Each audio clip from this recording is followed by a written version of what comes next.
क्या आप जानते हैं जब कहीं पर कोई क्राइम होता है तो पुलिस आती है, तफ्तीश करती है, क्राइम करने वाले को पकड़ती है। लेकिन क्या हो जब केस सॉल्व ही ना हो पाए, जब इल्ज़ाम पॉलिटिशियंस पर, पावरफुल ब्यूरोक्रेट्स पर और बाहुबलियों पर आने लगे। आज की कहानी एक ऐसी घटना के बारे में है जिसकी जांच में जिले की पुलिस से लेकर राज्य की क्राइम ब्रांच तक लगी, फिर देश की सबसे बड़ी इन्वेस्टिगेशन एजेंसी CBI तक आई, लेकिन केस सुलझ ना सका। पहले तो परिजन इंसाफ के लिए लड़ाई लड़ रहे थे, लेकिन अब जांच के लिए लड़ने लगे क्योंकि केस में कुछ मिला ही नहीं। नमस्कार दोस्तों, तो क्या हाल चाल है आपके। आज हम बात करने वाले हैं नरोड़ा चक्रवर्ती केस के बारे में। इस कहानी की शुरुआत होती है बिहार के मुजफ्फरपुर शहर से। यही जवाहरलाल रोड के पास चक्रवर्ती लेन में एक बंगाली फैमिली रहा करती थी, चक्रवर्ती फैमिली। इसमें उम्रदराज अतुल्य चक्रवर्ती, इनकी पत्नी मैत्रेयी चक्रवर्ती और इनके 3 बच्चे थे, एक बेटा और 2 बेटियां। और हाँ, अतुल्य के बड़े भाई भी यहीं रहते थे। जिस 2 मंजिला घर में ये लोग रहते थे वो पुश्तैनी मकान था। पिछले 7 पीढ़ियों से ये लोग यहीं रह रहे थे। बात 2012 की है। चक्रवर्ती फैमिली में घर की सबसे छोटी बेटी थी नरोड़ा चक्रवर्ती, जो 12 साल की थी। ये सेंट जेवियर स्कूल में 7th क्लास में पढ़ती थी। ये पढ़ाई में काफ़ी अच्छी थी। अभी एग्ज़ाम खत्म हो चुके थे और एग्ज़ाम के बाद की छुट्टियां चल रही थीं। 18 सितंबर की तारीख आती है। इन दिनों तीज का त्यौहार था। ये करवा चौथ जैसा त्यौहार होता है। भारत के एक हिस्से में लोग करवा चौथ का त्यौहार मनाते हैं और एक हिस्से में तीज का त्यौहार, लेकिन ये अलग अलग दिन पड़ते हैं। यहाँ आस पड़ोस के लोगों को देखकर नरोड़ा ने भी अपने हाथों में मेहंदी लगवाया। रात में सोते टाइम इन्होंने मेहंदी लगवाया था। वैसे रोज नरोड़ा अपने माता पिता के साथ उनके रूम में ही सोती थी, लेकिन आज चूंकि मेहंदी लगाई थी तो सोचा कि अगर माता पिता के साथ ये सोएंगी तो हाथ इधर उधर लगकर मेहंदी खराब हो जाएगा। इसलिए नरोड़ा ने अपने माँ से कहा कि आज ये दूसरे रूम में सोएंगी, अकेले सोएंगी। पहले तो माता पिता इसे मना करते हैं कि बहुत छोटी हो, अभी रात में डर लगेगा, लेकिन नरोड़ा जिद करने लगी कि आज अकेले सोऊंगी। अब माता पिता क्या करें, इनको मानना पड़ता है। माँ ने दूसरे एक कमरे में सब कुछ बिस्तर वगैरह ठीक किया और नरोड़ा को बोला कि इसमें सो जाओ। नरोड़ा चली गई सोने। पहले तो ये अपना थोड़ा बहुत पढ़ाई करती है, फिर सो जाती है। अब माता पिता और बाकी परिवार के लोग भी अपने अपने कमरों में सो गए। अब 18 सितंबर से 19 सितंबर की तारीख आती है। अभी भोर का टाइम था। 3 से 3:30 बजे के बीच पिता अतुल्य की नींद खुलती है। इन्हें शायद वॉशरूम जाना था। जब ये अपने कमरे से बाहर आए तो देखा कि गलियारे वाली लाइट ऑफ है। वैसे ये लाइट रात में हमेशा ऑन रहती थी और आज चूंकि नरोड़ा अकेले सो रही थी तो लाइट ऑन करना जरूरी था ताकि वो अंधेरे से डरे ना। पिता को अच्छे से याद था कि इन्होंने लाइट ऑन करी थी। इसके बाद इन्होंने अपनी पत्नी को जगाकर पूछा। पत्नी ने कहा कि ये उधर गई नहीं थी। ये सुनकर पिता को बहुत अजीब लगा। इन्होंने अपनी पत्नी को जगाकर सारी बात बताई। पत्नी की भी नींद टूटी। अब दोनों पति पत्नी बेटी नरोड़ा के कमरे में जाते हैं उसे देखने के लिए। दरवाजा केवल भिड़काया गया था। इसे खोलकर माता पिता कमरे के अंदर गए। देखा कि बेड पर पूरी तरह चादर ओढ़े बेटी सो रही है। उसका चेहरा देखने के लिए पिता हल्का सा चादर हटाते हैं। जैसे ही चादर हटाया इनके होश उड़ गए। सामने बेटी थी ही नहीं। तकिए को एक लाइन में लगाकर उसको चादर से ढका गया था। इसे हटाया तो देखा कि बेड थोड़ा सा गीला है। इन लोगों ने सोचा कि ये क्या अजीब घटना है, बेटी कहाँ पर है। अगर चादर और तकिया नहीं लगा रहा होता तो लगता कि बेटी वॉशरूम में होगी, लेकिन ऐसा नहीं था। फिर भी तसल्ली के लिए माँ ने बाथरूम में जाकर देखा, फिर घर में हर जगह हर कमरे में चेक किया, लेकिन बेटी नरोड़ा कहीं पर भी नहीं थी। ये कहीं गायब हो गई। अब माँ दुखी होकर आंगन में चिल्लाती हैं कि बेटी गायब हो गई है। पहले माले पर सो रहे नरोड़ा के बड़े पिता नीचे उतर कर आते हैं। बाकी फैमिली के लोग भी आए। इन्होंने घर के सारे मेन एंट्रेंसेस को चेक किए। हर जगह पर ताला लगा हुआ था, गेट पर भी ताला था, कहीं से भी बाहर नहीं जा सकते थे। फिर बेटी कहाँ चली गई, उसे कौन लेकर गया। सुबह होते होते पूरे इलाके में शोर मच जाता है कि एक बच्ची रात में अपने घर से गायब हो गई। माता पिता ने जाकर मुजफ्फरपुर टाउन पुलिस स्टेशन में इसकी सूचना दी। पिता ने कहा कि इसमें लैंड माफियाओं का हाथ हो सकता है क्योंकि हमारी प्रॉपर्टी पर उन लोगों की नजर है। पिता ने किडनैपिंग का कंप्लेन दर्ज कराया। शुरुआती समय में पुलिस ने इस केस को कुछ खास सीरियस नहीं लिया। फिर भी ये लोग तफ्तीश करने के लिए घर पर आते हैं। जब सुबह हुई, दिन का उजाला हुआ तो बाहर से कुछ लोगों ने देखा कि घर की खिड़की जो रोड की तरफ खुलती थी, उस खिड़की की 3 ग्रिल्स बाहर की तरफ मुड़ी हुई है और ये वही रूम था जिसमें नरोड़ा सो रही थी। लगा कि लड़की को इसी रास्ते से गायब किया जा सकता है। खिड़की में ग्रिल्स के मुड़ने से इतना तो गैप हो गया था कि एक इंसान आसानी से आ जा सके। वैसे भी घर के बाहर जाने वाले सभी रास्तों पर ताला लगा हुआ था। पिता के अनुसार जब इन लोगों को रियलाइज हुआ कि बेटी गायब हो चुकी है, उस वक्त कमरे की मुड़ी हुई ग्रिल्स की खिड़की पर पल्ला लगा हुआ था। हो सकता है कि किडनैपर्स ने ऐसा जानबूझकर किया होगा ताकि घर वालों को जल्दी पता न चल पाए कि बेटी किस रास्ते से गायब हुई है। शुरू में लोकल पुलिस ने यह थ्योरी निकाली कि लड़की का बाहर किसी के साथ प्रेम प्रसंग चल रहा था। वो अपनी प्रेमी के साथ भाग गई होगी। एक भागने वाला इंसान ही अपने बेड पर तकिया और चादर ऐसे रखता है जैसे कि वो सो रहा हो, ताकि घर वालों को पता न चल सके। अगर लड़की किडनैप हुई होती तो शोर मचाया होता, किडनैपर्स का विरोध करती, बिस्तर का चादर बिगड़ा रहा होता। हालांकि घर वाले इन सभी चीजों से मना कर रहे थे। वो बच्ची केवल 12 साल की थी, उसको इन सभी चीज़ों के बारे में क्या पता होगा। वो तो अपने माता पिता के साथ सोती थी। नरोड़ा के स्कूल से भी ऐसा कुछ पता नहीं चला कि वो किसी से प्रेम करती हो, बल्कि वो हमेशा अपने पढ़ाई में ही डूबी रहती थी। लोकल पुलिस ने नरोड़ा के माता पिता पर इल्ज़ाम लगाया कि इन्होंने अपनी बेटी को गायब किया है और यहाँ पर नाटक कर रहे हैं। ये ऑनर किलिंग का मामला है। इनकी बेटी किसी से प्रेम करती थी, इसलिए सम्मान बचाने के लिए पिता ने अपनी बेटी का कत्ल कर दिया। इस थ्योरी को लेकर पुलिस चक्रवर्ती परिवार के पूरे घर की तलाशी लेती है, हर कोनों में छानबीन करती है, सेप्टिक टैंक वगैरह भी देखती है। शव को इन लोगों ने कहीं पर छिपाया होगा। ऐसा करीब 1 महीने तक चलता रहा। नरोड़ा के पिता अतुल्य चक्रवर्ती एक फार्मास्यूटिकल बिजनेसमैन थे। पैसों की कोई कमी नहीं थी। इनके बंगाली कम्युनिटी में सुप्रीम कोर्ट के एक जज थे। इन्होंने उन जज से रिक्वेस्ट की। फिर जज ने उस समय के एडीजी गुप्तेश्वर पांडे को बोला कि आप एक बार नरोड़ा केस की जांच कीजिए। इसके बाद पुलिस की इन्वेस्टिगेशन थोड़ी तेजी पकड़ती है। प्रेम प्रसंग और ऑनर क्लेम को लेकर कोई सुराग नहीं मिला। अब इन्वेस्टिगेशन की दिशा पिता के कहे अनुसार लैंड माफियाओं की ओर रुख करती है। पिता का अपने एक पड़ोसी के साथ कोई विवाद चल रहा था। साथ ही साथ 2 और लोगों से भी थोड़ी अनबन थी, जो अतुल्य की प्रॉपर्टी पर कब्जा करना चाहते थे या जबरदस्ती खरीदना चाहते थे। पुलिस ने इन तीनों को उठाकर पूछताछ की, पर कोई सबूत नहीं मिलता है। नरोड़ा के गुमशुदगी के बाद उसके कमरे को सील कर दिया गया था, जहां पर पुलिस के अलावा कोई नहीं जा सकता था, घर वाले भी नहीं। लेकिन 1 महीना गुजर गया, जांच करने के लिए कोई फॉरेंसिक टीम नहीं आई। 1 महीने के बाद आती है। कमरे की जांच में एक जगह से रस्सी का टुकड़ा, एक ताबीज और कुछ एसिड मिलते हैं। इन मिली हुई चीजों से लगा कि पहले बदमाशों ने खिड़की की ग्रिल पर एसिड डाला, जिससे उसका जोड़ कमजोर हो गया। फिर मोटी रस्सी को ग्रिल में लपेटकर खींचा गया बाहर की ओर, जिससे लोहा मुड़ गया। वैसे भी घर बहुत पुराना था, पुश्तैनी मकान था, तो खिड़कियां वगैरह समय के साथ कमजोर हो गई थीं। धीरे धीरे समय बीत रहा था, लेकिन नरोड़ा का कुछ पता नहीं चल रहा था। अब तक 2 से ढाई महीने बीत चुके थे। 26 नवंबर 2012 के दिन मुजफ्फरपुर म्युनिसिपल कॉर्पोरेशन के वार्ड काउंसलर नालों की सफाई करवा रहे थे। सफाई कराते कराते ये नरोड़ा के घर के पास पहुंचे। वहां पर लगे नाले का कवर, जिसे पटिया भी बोलते हैं, उसको हटाकर नाले की सफाई कराई। जब नाले से कचरा बाहर निकला तो अचानक से लोगों की भीड़ जमा होने लगी। पुलिस को बुलाना पड़ा। वजह यह थी कि नरोड़ा के घर के पास वाले नाले से एक इंसानी कंकाल बाहर निकलता है। पुलिस को तुरंत गायब हुई बच्ची नरोड़ा की याद आई।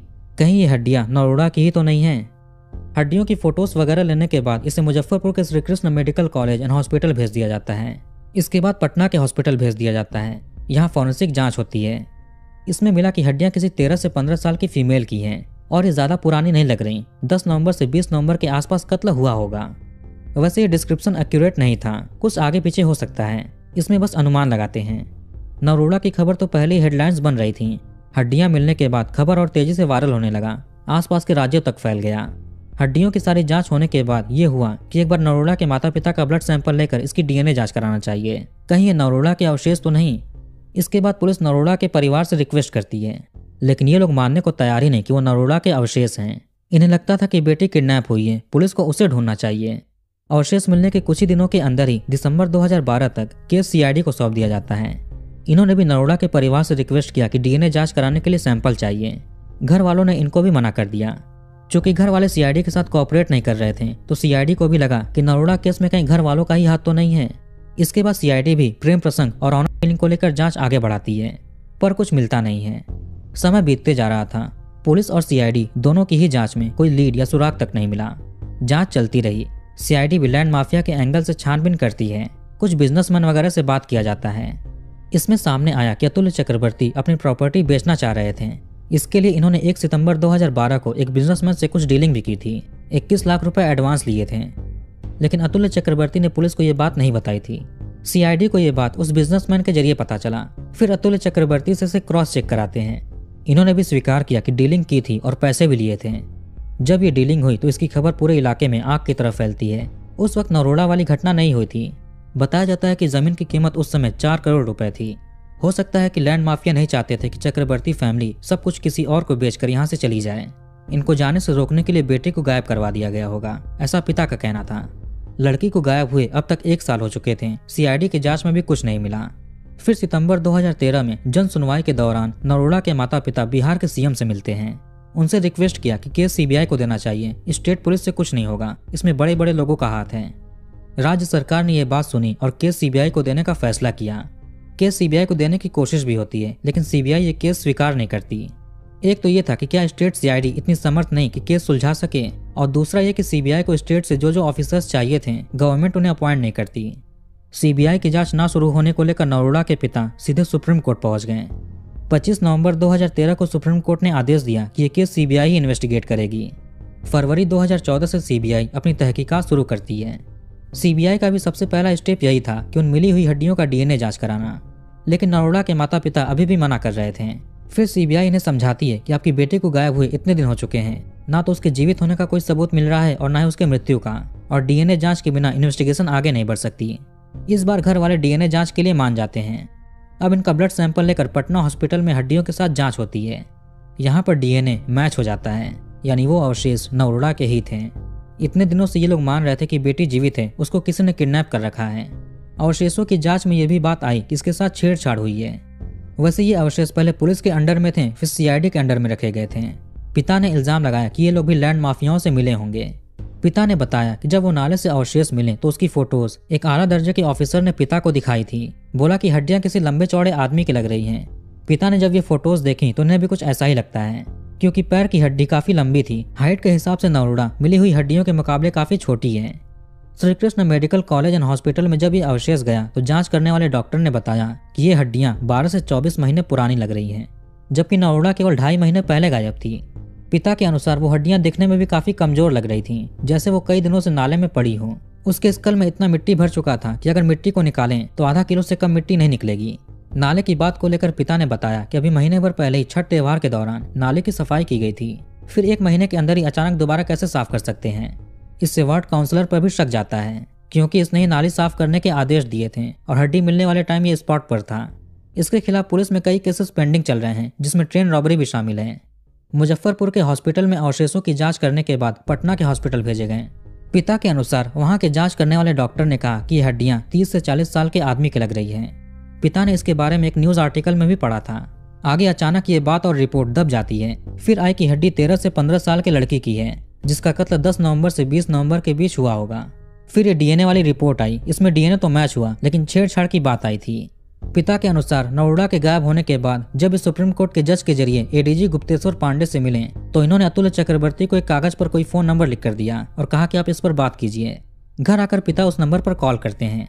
जब उधर से किसी ने कॉल उठाया तो उस साइड से नरोड़ा के रोने और चिल्लाने की आवाज सुनाई दी थी। इसके बाद फोन कट जाता है। दोबारा पिता ने कॉल किया तो इस बार फोन स्विच ऑफ हो गया था। आगे इन्होंने ध्यान दिया कि पहले भी इस नंबर से इन्हें कई बार कॉल आ चुके थे, लेकिन इन्होंने इसे रॉन्ग नंबर समझकर इग्नोर कर दिया था। अब एक पुलिस ऑफिसर ने कोई नंबर दिया जिससे पहले भी पिता को कॉल आए थे और अब उसमें से नरोड़ा के रोने की आवाज सुनाई दी। पिता को एहसास हुआ कि इसमें बड़े बड़े लोग शामिल हैं। ये बात भी उठने लगी कि एडीजी का भूमाफियाओं के साथ संबंध है। जब ये बात उठी तो लोग एडीजी से भी सवाल करने लगे, लेकिन इन्होंने अपने ऊपर लगे सारे इल्जामों से मना कर दिया। इनका कहना था कि अतुल चक्रवर्ती के कुछ करीबी लोग हैं जो इन्हें बदनाम करने की कोशिश कर रहे हैं। अगर सीबीआई चाहे तो इनसे पूछताछ कर सकती है, कोई आपत्ति नहीं। आगे इन्होंने एक छोटा सा किस्सा बताया। दिसंबर 2012 के आसपास एडीजी गुप्तेश्वर पांडे को एक महिला बैंक एम्प्लॉय का कॉल आया। वो दुखी थी और रो रही थी। इन्होंने कंप्लेन किया कि एक लड़का है जो पिछले कई महीनों से इनका पीछा कर रहा है, लव लेटर लिखता है, मैसेजेस भेजता है, कमेंट्स करता है। इन्होंने कई बार उसे मना किया, लेकिन वो सुन नहीं रहा। एडीजी का कहना था कि उस महिला ने कहा कि अगर वो कुछ नहीं करते हैं तो इन्हें खुदकुशी करना पड़ेगा। ये 2012 का समय था। इन्हीं दिनों निर्भया वाली घटना हुई थी, जिससे पूरे देश में गुस्सा था। अब यहाँ पर एक लड़की ऐसे ऐसे बात कर रही है। एडीजी ने तुरंत एक्शन लिया और उस लड़की को बचाने के लिए मुजफ्फरपुर के एसपी से बात की। महिला ने डर के मारे उस लड़के का नाम नहीं बताया। कहीं उसको पता चला कि इसने कंप्लेन की है तो वो कहीं तेजाब ना फेंक दे। कुछ ऑफिसर सादी वर्दी में महिला पर नजर रखने लगे। फिर एक शादी के दौरान वो लड़का दिखा। पुलिस उसको उठा लेती है। इसका फोन भी जब्त कर लिया गया। मोबाइल में ढेर सारे टेक्स्ट मैसेजेस और लड़के के पास से कई सारे लव लेटर्स मिले। पुलिस इसको अरेस्ट करके जेल में डाल देती है, लेकिन कुछ टाइम के बाद इस लड़के को बेल मिल जाता है। आगे ये लड़का आरटीआई एक्टिविस्ट बन गया। चूंकि ये एडीजी गुप्तेश्वर पांडे की वजह से ही जेल गया था, तो उनको टारगेट करके इसने कई सारे लेटर्स लिखकर ढेर सारे इल्जाम लगाए। इसने 50 पिटीशंस दायर किए, अभियान चला दिया। प्रधानमंत्री से लेकर प्रेसिडेंट तक, होम मिनिस्टर से लेकर राज्यपाल तक, सुप्रीम कोर्ट के जज तक कई सारे लेटर्स भेजे। एडीजी के अनुसार इनके ऊपर लगे हर एक एलिगेशन की जांच बैठी, लेकिन सभी में निर्दोष पाए गए। आगे इस लड़के से पुलिस ने जब बात की तो सारी चीजें पता चली कि ये मीडिया के सामने आईपीएस ऑफिसर को बदनाम करना चाहता था। नरोड़ा केस में भी इस लड़के ने दखल दिया। चूंकि इसको एडीजी से बदला लेना था, इसलिए इसने अपने कनेक्शंस नरोड़ा की फैमिली में ढूंढे। नरोड़ा की बड़ी बहन थी। इस लड़के का कोई करीबी जानने वाला बड़ी बहन के कॉलेज में पढ़ता था। ऐसे ही कनेक्शन बिठाकर इस लड़के ने नरोड़ा के पिता के कान भरे कि एडीजी ऐसे ऐसे कर रहे हैं। ये सब कुछ एडीजी ने एक इंटरव्यू में बताया। इन्हें नहीं पता था कि ये वही लड़का है जो किसी लड़की के पीछे पड़ा हुआ था और जिसे इन्होंने पकड़वाया था। 2016-17 के आसपास इस लड़के ने नरोड़ा केस से संबंधित सुप्रीम कोर्ट में पिटीशन भेजा कि सीबीआई की जांच तेज होनी चाहिए। सीबीआई की जांच में भी कोई सुराग नहीं मिल रहा था, जबकि इन्होंने 66 लोगों को उठाकर पूछताछ की, 250 लोगों को नोटिस भेजकर ऑफिस बुलाया, उनसे बात की। इसमें एडीजी से लेकर एसपी, डीएसपी, थानेदार, इंस्पेक्टर और भी कई लोग थे। सीबीआई के द्वारा सबसे पहला अरेस्ट होता है 5 सितंबर 2017 को। ये वार्ड काउंसलर था जिसने नाले की सफाई कराई थी, लेकिन इसके खिलाफ कोई सबूत नहीं मिलता है तो इसे छोड़ना पड़ा। फिर 29 अप्रैल 2018 को 6 लोग गिरफ्तार हुए। सीबीआई को 14 दिनों का रिमांड भी मिला। इसमें जिला परिषद से लेकर इलाके के वाइस चेयरमैन, एक बिल्डर, एक मार्बल बिजनेसमैन, एक होटल का मालिक, इनके अलावा एक प्राइवेट हॉस्पिटल का मालिक और नरोड़ा का एक पड़ोसी था। सीबीआई ने इन लोगों के साथ साथ जिन लोगों से पूछताछ की थी उनका भी narco test, lie detector test, brain mapping test, ऐसे ही कई साइंटिफिक टेस्ट कराए थे, लेकिन किसी के खिलाफ कुछ पता नहीं चला। उधर सुप्रीम कोर्ट से भी सीबीआई ने करीब 10 बार मोहलत मांगी। सुप्रीम कोर्ट कहती कि अभी आपकी डेडलाइन है, रिजल्ट दीजिए, लेकिन सीबीआई असमर्थ रहती। सीबीआई को जो भी पता चलता था ये नरोड़ा के पिता से शेयर करते थे। लास्ट बार सीबीआई पिता से मिली 2019 में।